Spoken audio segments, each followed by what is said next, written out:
Bonjour chers amis, nous continuons à suivre le périple de nos chers Itier et Normands qui vous tient en haleine, je le vois bien.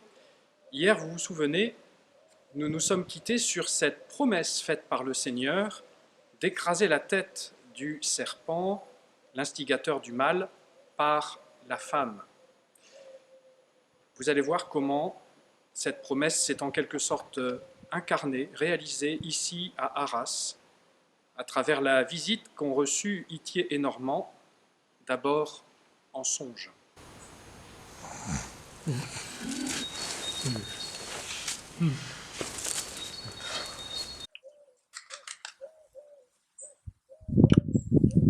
Dame, plus blanche que fleur de lys,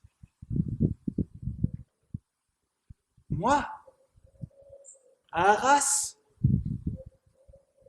rencontrer l'évêque Lambert de Guines.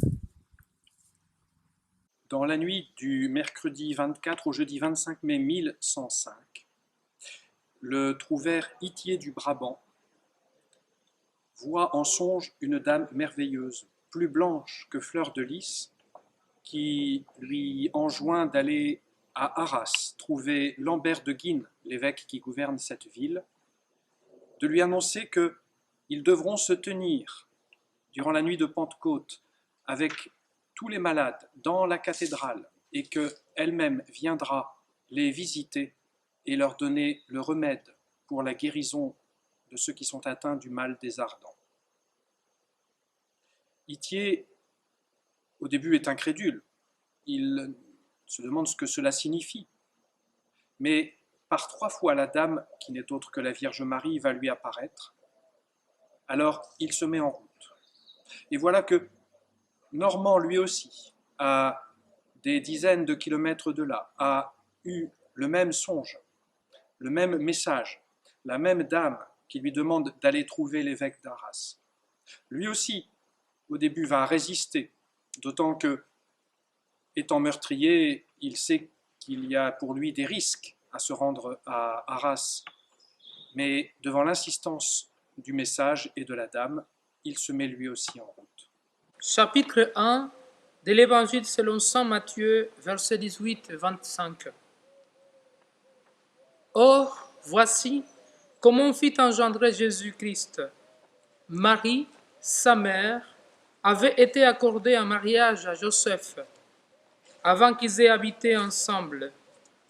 Elle fut enceinte par l'action de l'Esprit Saint.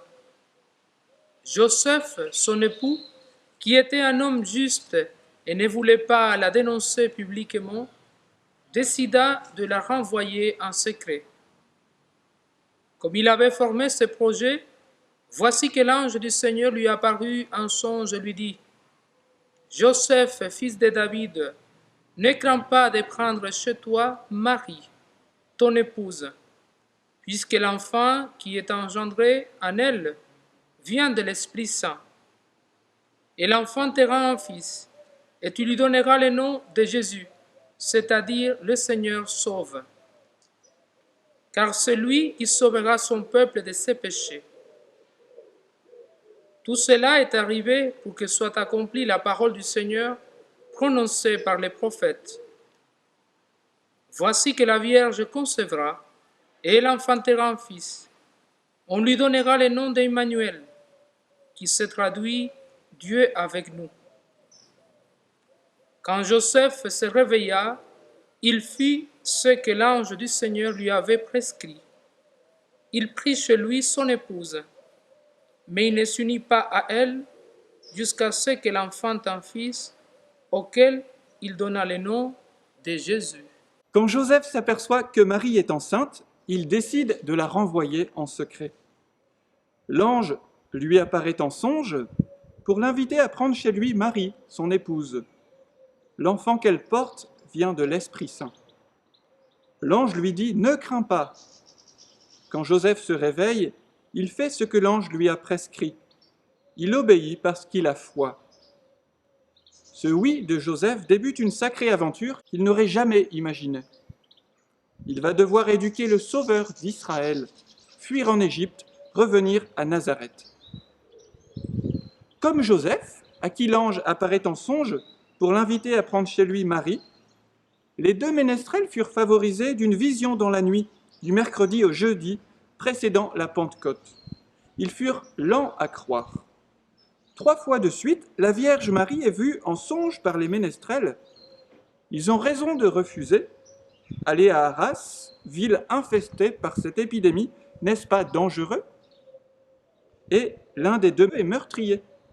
Comment la Vierge Marie pourrait lui donner une mission si importante? À lui, le meurtrier. Finalement, ils acceptent chacun la mission. Ils disent oui et se lèvent pour Arras. Ce oui débute une sacrée aventure qu'ils ne maîtrisent pas du tout. Ce oui va permettre la guérison de beaucoup de malades. Par ce oui, une aventure de foi se poursuivra à travers les siècles dans l'Artois et bien au-delà. Joseph, Ithier et Normand, tous les trois sont dans une situation inconfortable.